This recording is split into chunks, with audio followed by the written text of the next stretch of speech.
Hello, everybody.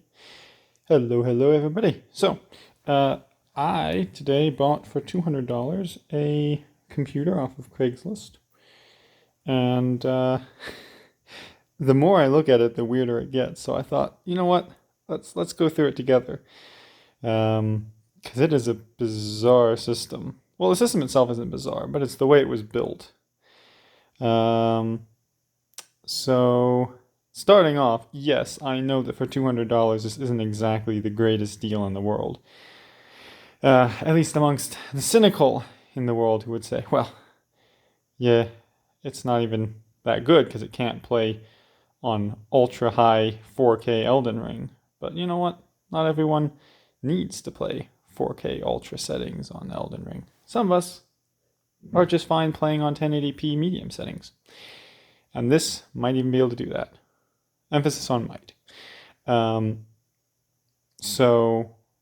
yeah, it's not from my brief looking at it. It's not from the pictures I saw. It's not a terrible system, and it wouldn't take that much to get it operational. Consider, of course, that you really can't get any computer worth its salt new for less than $500. Pre-built OEM, SI, whatever.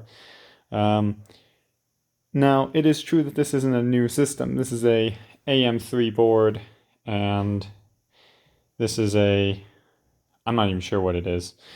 I looked it up and I thought I knew what it was, but it had two of these 6-pin connectors, so I don't know what it is. We'll find out later. I have not tampered with it at all, other than just noticing how weird it is, and that's when I decided, you know what, let's make a video about it. So, let's start off with the power supply. And this power supply is weird because these were the only two cables I could see, and I thought, well, I guess all the other cables are just kind of hidden. But it's a weird one. But let's start off. Starting off, we have this 20+4 main ATX power connector. This is standard. It's not confusing at all. It's perfectly normal. We have a 4x4 EPS for the CPU. That also makes sense. Now, the person said this wasn't a pre-built or a system integrated computer, but it's bizarre to me that, as we'll see in a second, this power supply is perfectly suited to this computer. Like, it's perfectly fitted to it. Every cable matches up perfectly with the length it needs to be, more or less. And we're going to get into a really weird thing when we look at the other connections. Now, I don't know what power supplies is. I had no idea. Couldn't see the label. And the person I was buying it from knew nothing about computers, so I didn't want to have the person try and unscrew it and look at it because I didn't want him to break it. What's really weird about this power supply, though, are the other connectors. Not only are they really, really, really short, they also are bizarre. So starting off, we have this PCIe. I unscrewed the power supply, so let's just take that like this. So we have our 6-pin PCIe, and it says so as much right there.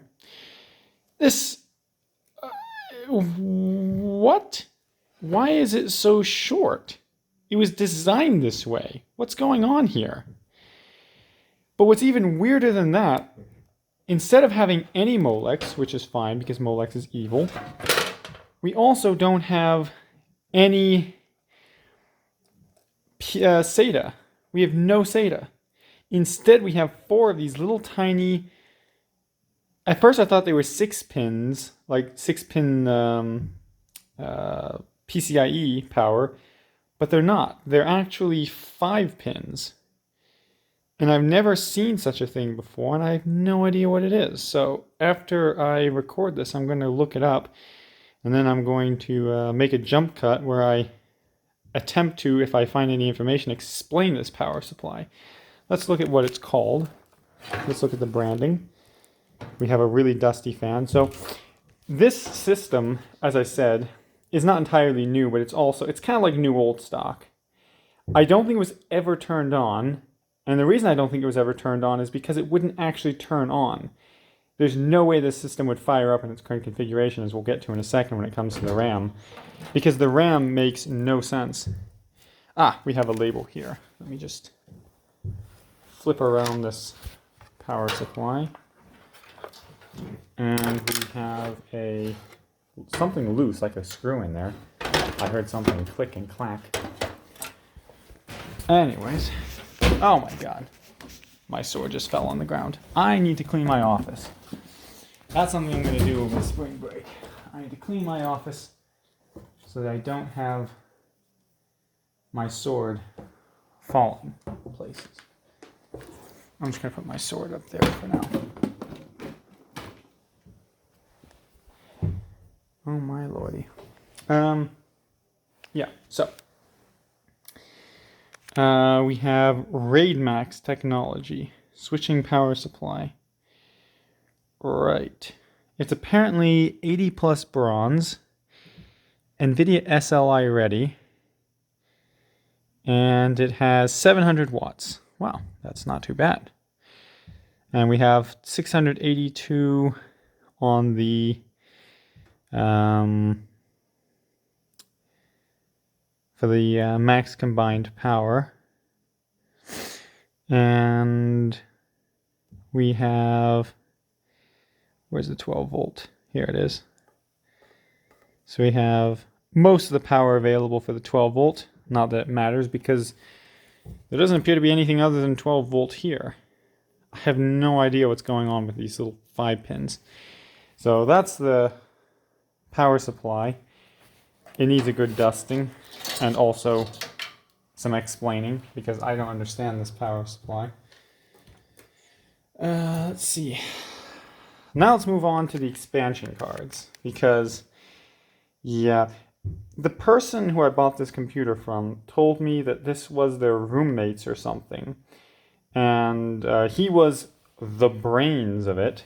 And once, I guess, the roommate left or something and abandoned the computer, so the person needs cash. And since the person needed cash and didn't need this computer, doesn't know anything about computers, doesn't want it, sold it to me. So when I saw it on Craigslist, $200 half-built gaming PC, no details at all, I thought, this could be an amazing deal, it could be a bad deal. Turns out it's not an amazing deal, it's just possibly on the low end. Possibly a bit of a ripoff, possibly not. I guess that's up for you to decide. I don't think it's that much of a ripoff at all. I don't think it's a ripoff. I think it's a good deal, but not as much as I would have hoped. So I knew by the picture, because I got a picture of the backside, blurry, and I thought, is that a modem? Is that a modem card?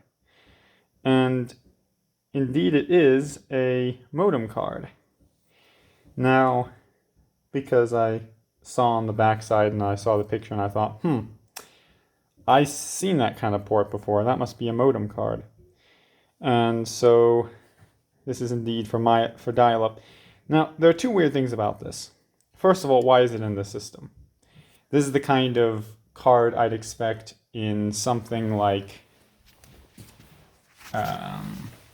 this system. No, this system. With its turbo button and locking key for making sure no one goes into your computer while you're not looking. This kind of an ancient computer with not a single front USB, because there was no USB at that point. So that's the kind of expansion card I'd expect in something like that. Maybe not quite that old, but that's not the point. The point is, I don't know why it's in here from both a I don't know why it's in here from a usability perspective. It makes me wonder, what was the person attempting to do? Does the person who was building this computer think that we still get internet from dial-up or something? The second thing you'll notice about this card is that they tried to put a oh dear, I don't remember exactly the name. I think this is is this a 3.3 volt? It's a PCI card, I think. Listen, I don't remember. It's before my time. I looked it up once, but this is way before my time, this kind of connector.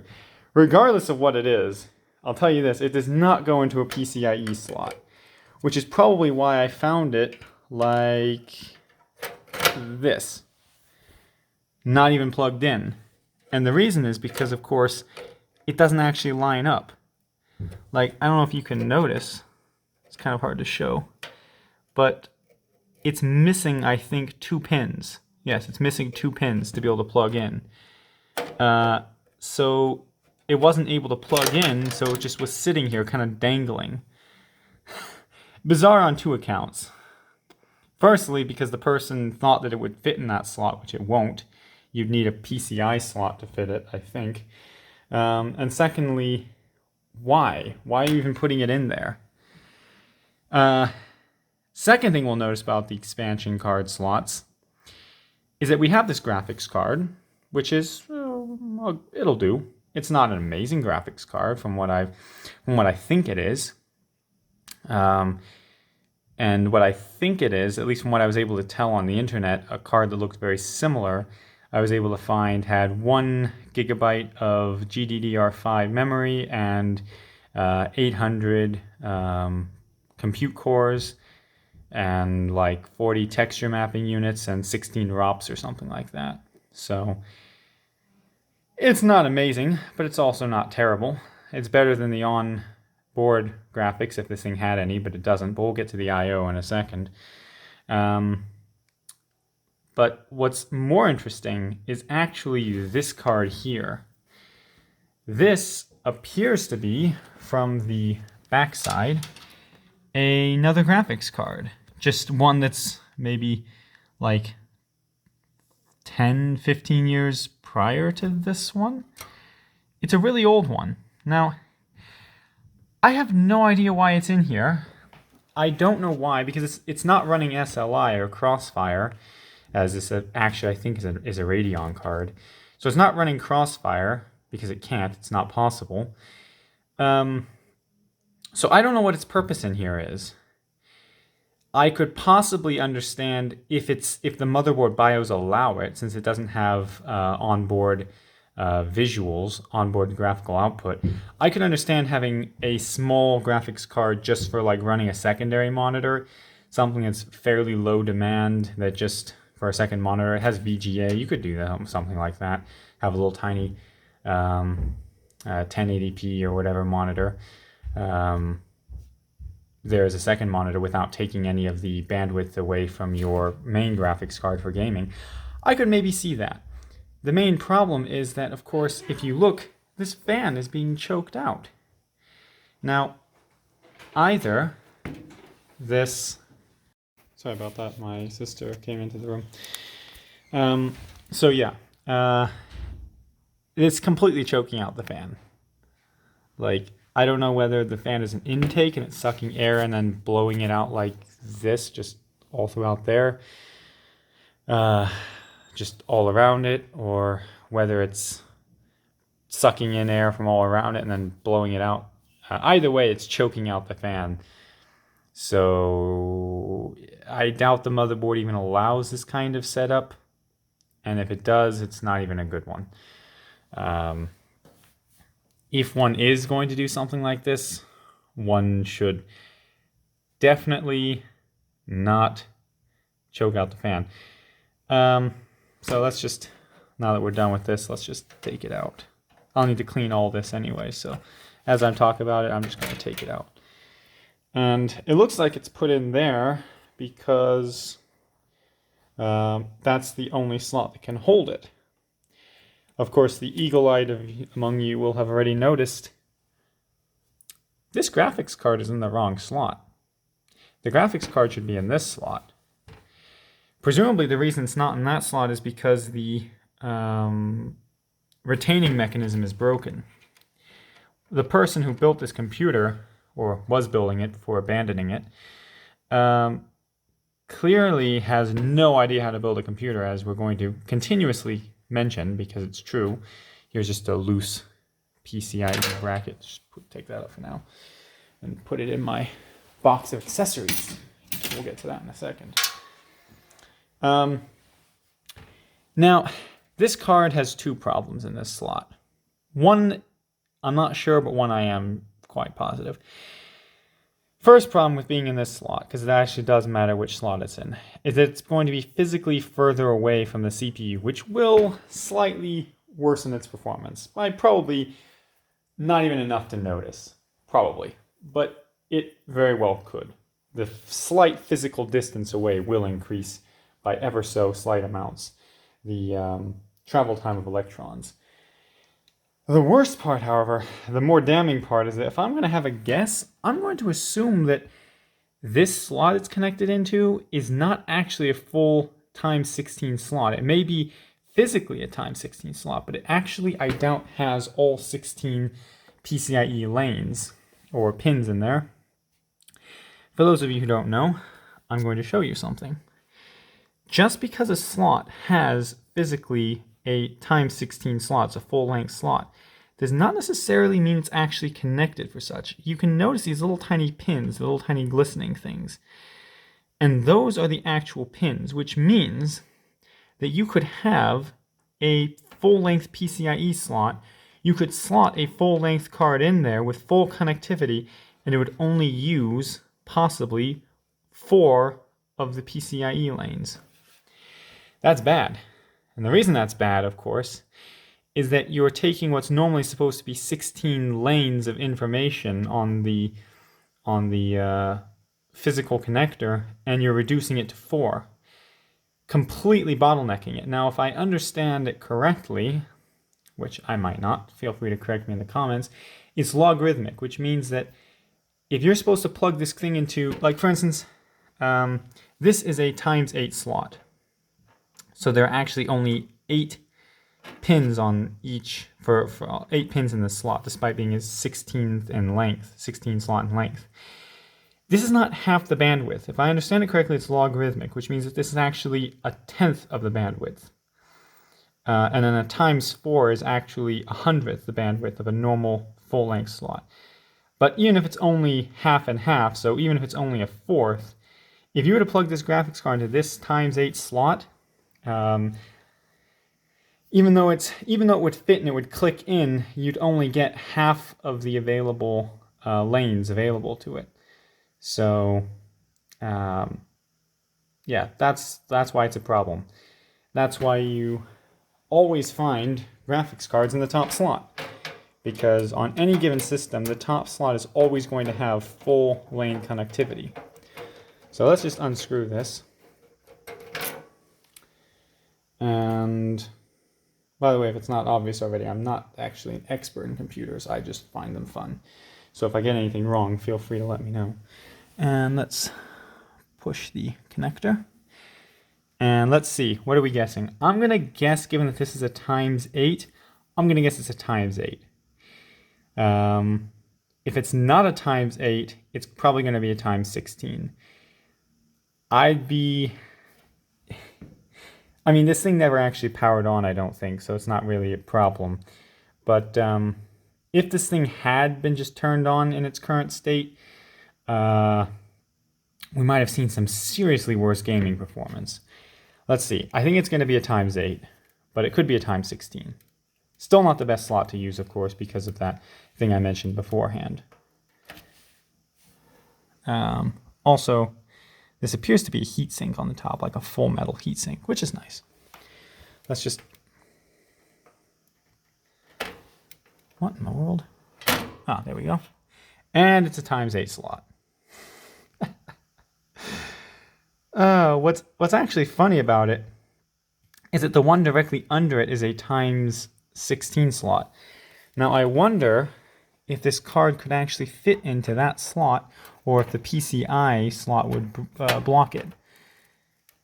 Let's just slot it in.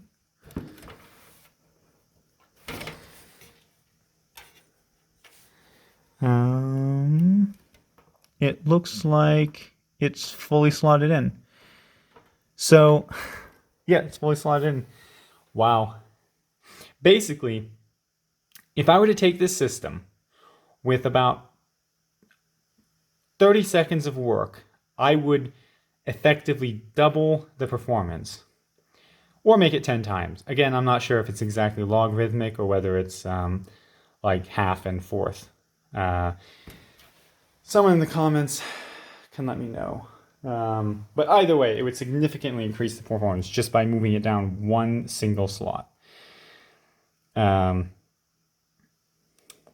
that's just incredible. Let's take it out again, however, because I actually want to get a good look at the card. Come on. Oh, I actually need to... Wait, what? Okay, I think that's been released. There we go. So, we have an Asus card. And looking at it, we have full wired connectivity, so it would actually matter. There are a few graphics cards, namely, I think it's the Radeon 6700 XTX or something. I'm not sure exactly what. There's one that came out very recently, like 2019, that people laughed at because it was a full length in terms of the hardware, but it actually was only wired for 4x connectivity. And amongst other things, that card was a joke. But in that case, it wouldn't matter. But because this is actually wired for all 16 lanes, oh my god, that x8 slot would butcher the performance. So let's look at it. We have what appears to be here a SLI, or in this case, since it's a Radeon card, I do believe it's a Radeon card.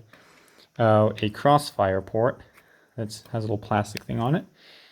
I'm going to guess that indeed that is a Crossfire port.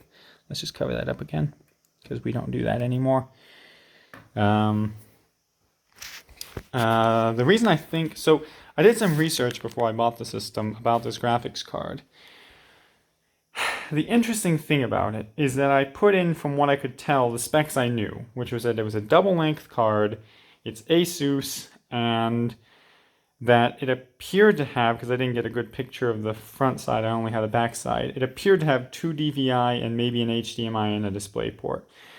So I selected for those parameters, and I got a card that looked like this. The only thing, though, is that that card had one 6-pin. This one has 2 6-pins. So I'll have to do a bit more research now that I actually have the proper model number for it to find out exactly what card it is. In terms of the shroud, we have these 3 mean-looking heat pipes and some fin stack in there, and this top heat sink, all metal. This card probably runs fairly cool, I'd assume. But it's also not the highest hardware in all likelihood. I found a card that's likely to be, but again, it was only a 6-pin, not 2 6-pins, and it had 3 gigabytes of GDDR5 RAM memory, video memory, and like 1,000, whatever they were. I don't know. I don't remember. So it might be an okay graphics card. Might be okay. Not sure. So yeah, when I rebuild this system after I clean it out and give it a CPU, because it didn't actually come with one, I'm going to just put it into this slot. I won't be able to put the retaining clip on, but I'll screw it in, so it'll be fine. As that's the slot that one should be using. Let's see. Second to last thing we'll talk about is the RAM. Now, I had a little bit of a look at the RAM, and I thought, oh my god, this is amazing. So, when I was looking at the system, I thought, it appears to have 4 slots used. I'm going to assume that each, since it has a maximum of 32 gigabytes of RAM available, I'm going to assume that it's either 4 sticks of 4 giving 16 or 4 sticks of 8 giving 32. I was very wrong. If we look at the first one, now this is just wrong in every way. Firstly, they weren't even secured. They were just floating there. We have, start off, yes, 128 megabytes, 100 megahertz. And that's a Micron module, but wait, it gets better. We then have, oh, almost forgot, but also look at the slot itself. you'll notice there's a cutout here. I'm not exactly sure about RAM voltages, but I don't think that this is, well, if this wasn't an obvious indicator of its age, this is as well. I think this is a 1.1 volt or something. It's a really old RAM. So yeah. So that's the first one. Let's look at the second one, because it gets better. We then have another Micron. This one's a 512. 400 megahertz. CL3. Oh my god. Adorable. At least this one is using the much more modern looking interface with only one cutout instead of having two. I'm not an expert on like slots for PCI and RAM. So in case it wasn't obvious, check everything I say in terms of this and this, because yeah, the RAM and the the expansion slots I'm used to don't look like this. PCIe, that's what I know and love. I guess I'm just young like that. Moving on to the next one, we have, but I will tell you this: it's old. This slot, old. This cutout here, old. That's what I'll be able to tell you. It's old. We then have a Hynix, so SK Hynix, I think it is, or maybe it's SQ Hynix. I think it's SK Hynix. We have a Hynix stick, 256 megabytes, 400 megahertz, CL3, Korea. And yes. And then the last one I wasn't actually able to get out. And if you look, you'll notice a problem. Well, you'll notice many problems, but look, that's where the slot is. That's where the cutout is, to make sure you put it in the correct way. Actually, I just noticed it says 1.5 volts on there, right? But it's not actually lined up correctly, which is why it's not actually snapped down. It's stuck, but you'll notice it doesn't actually line up correctly. That's where the notch in the RAM is, and then you can see right there, that's where the actual slot is. If you can notice, there's a bit of a gap there. Now, let's see if I can get this RAM out of this slot. There we go. And we have a 512 megabytes. So we have one kit. We have one kit. Country of origin, UK. So we have one kit, and then we have two randos. So we have a total of about 1.35 gigabytes or so. This is a disaster. The thing is, if you were to plug in this computer and attempt to actually turn it on, if it even turned on at all, this RAM would probably end up getting fried, because it's not rated for the kind of voltages in this system. These are an older kind of slot and interface, and I bet it would fry the modules. If it didn't fry the modules, it wouldn't even boot. Not only is it a stupid mix of RAM, it's completely unusable. Now, the good thing is, the bad news is I'll have to get some RAM. So I'll have to factor that into my cost, because I'll need some RAM, because it's worse than I thought it could ever be. The good news is that memory is one of those interesting things where it comes out, the new RAM standard comes out, and it's very expensive. Like DDR5 came out, it's very expensive, especially for good RAM. And then, like high megahertz RAM, high capacity modules and whatnot. Now, over time, the RAM starts to get cheaper and cheaper as it ages, and then it actually starts boosting up in value because it's now rare. And unlike, say, something like a case, which is fairly timeless, a stick of RAM has a very specific voltage and a very specific amount. And say you could put a 600 gigabyte hard drive into a much older computer and you would just have an astronomical amount of storage, but there's nothing about it inherently that wouldn't work as long as it's using the right interface. With RAM, however, that's not going to work. 1.35 or so gigabytes, even if it were the correct voltages, so it wouldn't fry itself, you wouldn't be able to install any operating system that required as little as that amount of RAM, and that doesn't even give you any headroom to actually do things with. That's useless.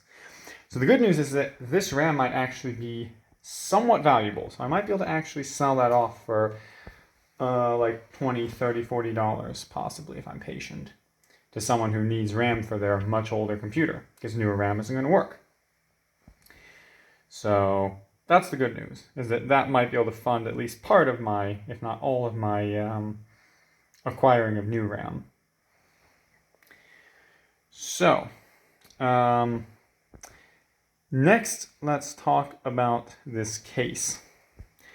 This case is bizarre, and it's bizarre for a number of reasons. First of all, it has two fan slots here, 120 millimeters. It's a gargantuan case, absolutely absurdly large. We have another two 120, actually you could put 140 millimeter up there, two 140 millimeters. You have this front panel, which is actually here, and it looks like it can hold another four 120 millimeter fans. In terms of the actual slots themselves, I know nothing about this case. I don't even know what its branding is. I wasn't able to find anything. It says Antec Design. Okay, so I figured so, because it came with Antec fans, so I'm assuming this is an Antec case. I'll find out exactly what kind of case. Show the stage because it has these water loop tube slots. Anyways, you have three 5 1/4 inch bays, and an astounding, I think it's 9. 1, 2, 3, 4, 5, 6, 7, 8, 9. Total of 9 3.5 inch bays. If only that power supply had any SATA. And if only this case had any I/O, which it doesn't, which is really weird. This case has absolutely zero I/O. Which is weird. And unless the I/O went into a 5 1/4 inch bay, which if I actually intend to ever use this case or anything, I will probably do, because the alternative is to basically take this case and put it backwards. Because what this thing lacks in, well, it's not really the case, but what this system lacks in front I/O, it very much makes up for in rear I/O. This thing has very, very decent rear I/O, especially considering that this motherboard is, again, AM3, if I mentioned that. Did I mention that? I don't know. This is an AM3 socket, so it's on the older side, but get a look at this I/O. So, we have a PS2 keyboard and mouse port, quite standard. We have, get this, 12, is it 12? I think it's 12. 2, 4, 6, 8, 10, 12. 12 USB ports of various speeds. And we also have some other ports that could be adapted into USBs. I think I counted a total of 15. So this thing is not strapped for USBs. So starting off over here, we have our integrated sound card. I'm going to assume this is gigabit Ethernet. I'm not sure, but I'm going to assume it is, because I'd be very surprised if it isn't. We have what looks like 4 USB 2.0s. 2, I think the red ones are USB 3.1, I think it is, Gen 1. I'm not positive, but I think that's what the red ones are. And then we have an eSATA, which shows the age. eSATA, let's see. From what I remember, having looked at it a while ago, eSATA was basically a port that came about as an answer to external drives being kind of slow because of the limitations of USB back when eSATA came out. eSATA is not found on anything anymore, I don't think. I don't think any motherboards have it because USBs have become so advanced that they're not needed anymore. Kind of like this 1394 port over here, which we'll get to in a second. So this one could just be adapted to a USB or just ignored because this thing has plenty of USBs on it. I'm thinking about just ignoring it. Because as far as I know, there's no eSATA connector. There's nothing that has eSATA as a connector that's going to be any faster than just using these or these, the blue or the reds. We have two USB 3.0. And then we have a power eSATA. So very similar to the eSATA, but delivers, I think it basically means the drive is always running. Which should, like if you're using an external hard disk, should make transfers faster because it doesn't have to spin up and then spin down and spin up and spin down. So that has its uses. We have an IEEE 1394 port, which kind of like DVI came and then it went because USBs weren't super fast. So this port came about and it was faster. But it very quickly died off because USBs just got more advanced. Now, it does have one thing, though, that's still cool about it to this day, which I guess is why you can find IEEE 1394 port expansion cards, which is that it has the ability to connect like up to 60 devices through daisy chaining to one main system. So, from what I understand, that's what I remember it saying anyways.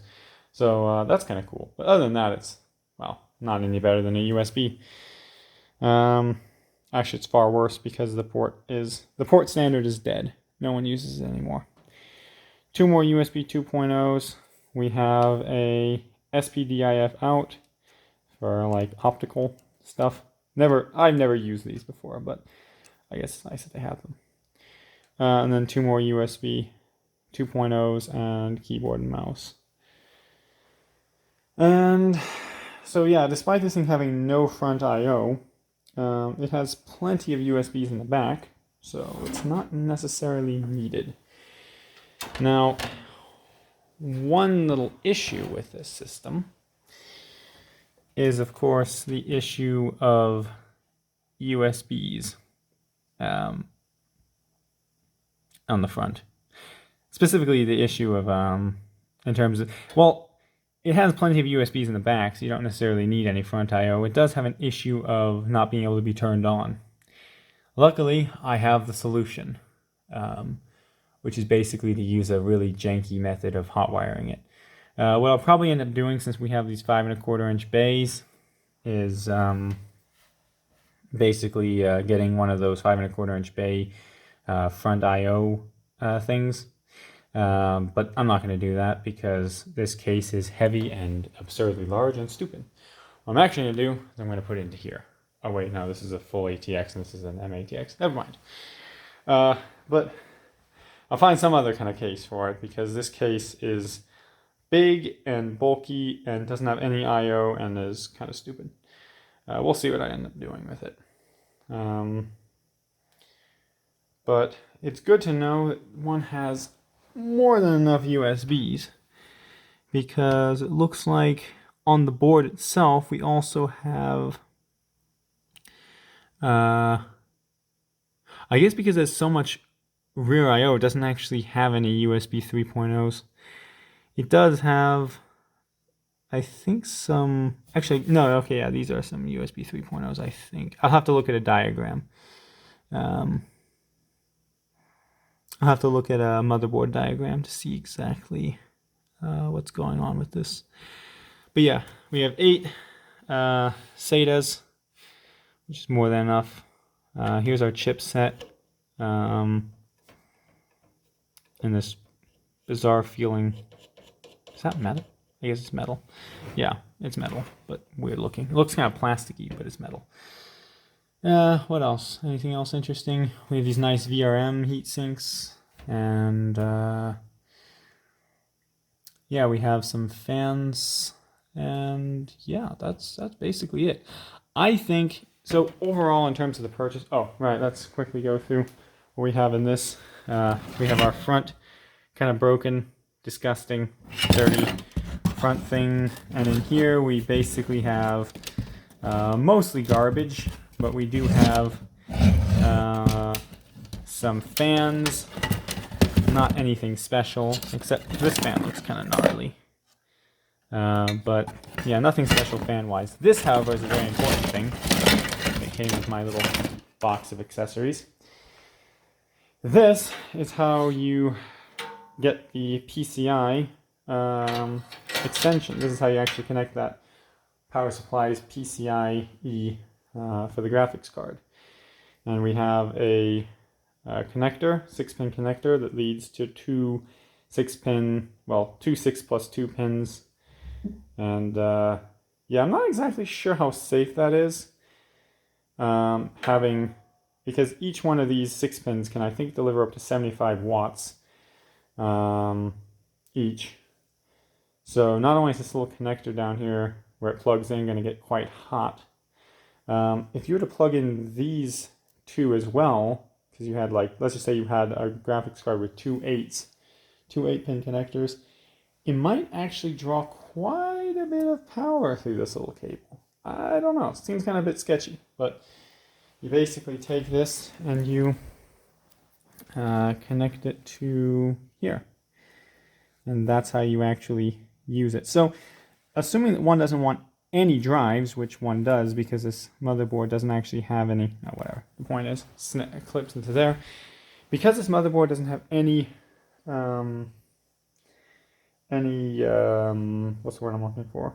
NVMe slots. Doesn't have any PCIe NVMe. One's going to have to connect drives, which means that this power supply is either useless, at least for this build, or you're supposed to in some way connect SATA to these. Not sure. I'll have to do some research on it. Anyways, that is about 30 minutes of video. And yeah. So overall, what do I think? Did I get ripped off? Did I not? I'd say I didn't, but that's mainly just because I have plenty of money and I don't really care if I did get ripped off. I'd say this motherboard is quite good. There are a few things about it that are not very modern, like having no PCIe NVMe. That sucks. But it's got plenty of fairly modern ports on the back. And even more here for the front I/O if you wanted it. And so yeah, I think the mother and there are some like decent there are some decent AM3 CPUs that are decently priced actually. So I'd say this motherboard is probably worth about I'd say about $50 to $75. And the reason I wouldn't price it higher is because you can get some very, very cheap, like AM5 or AM4, not let alone Intel boards. Every manufacturer makes an ultra cheap version, it seems, for like, you can always find some motherboard, fairly recent motherboard, for like $75 or whatever. So I'm going to say it's worth $75, but you may disagree. You may say it's worth less. This graphics card, the Asus one, I'd say this one's about worth $100. Not knowing exactly all the details, but I'd say it's worth about $100. But y'all who are watching might think I'm just crazy, which is also fine. This card is worthless to me, but who knows, I might be able to sell it for something. It seems like it's in good condition, so I might be able to get something for it.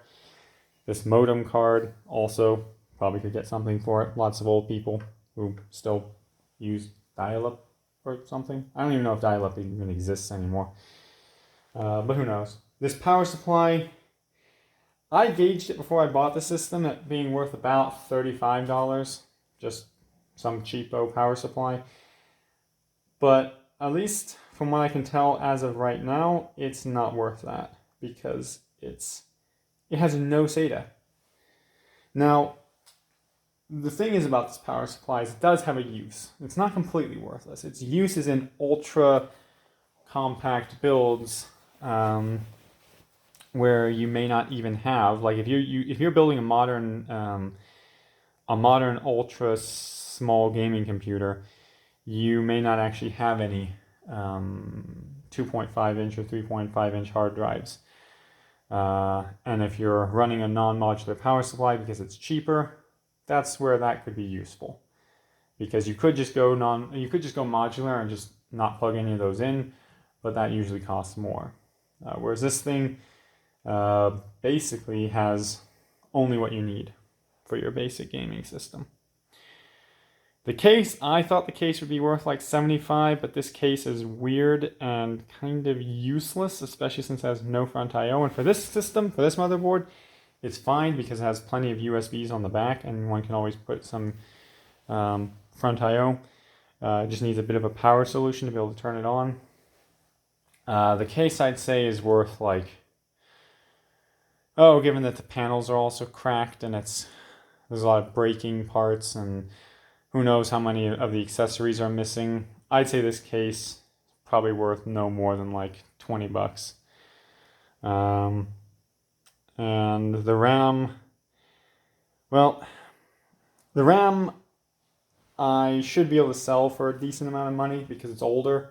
It's quite old. So I might be able to sell that for a decent amount of money, and that may even cover getting at least 16 gigabytes.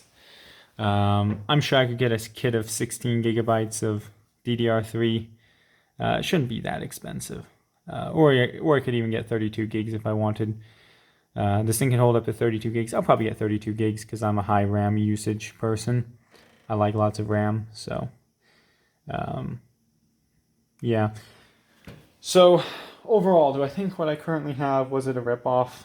No, I just don't think it was an amazing deal. Again, it could have been absolutely amazing. I didn't really know beforehand because I wasn't able to get any information out of the seller because the seller knew nothing about anything about computers. If I had known all the details, I might not have done it. But I don't think it was a terrible deal. I also don't think it was an amazing deal. But yeah, so that's it. I'm just going to do some research on these parts and see what I can sell and what I can't sell. And when I next visit this system on the channel, I should have a different power supply or an answer about how to get some SATA, and I'll have cleaned it up and put it all back together and also gotten it a CPU. So I'll see you there.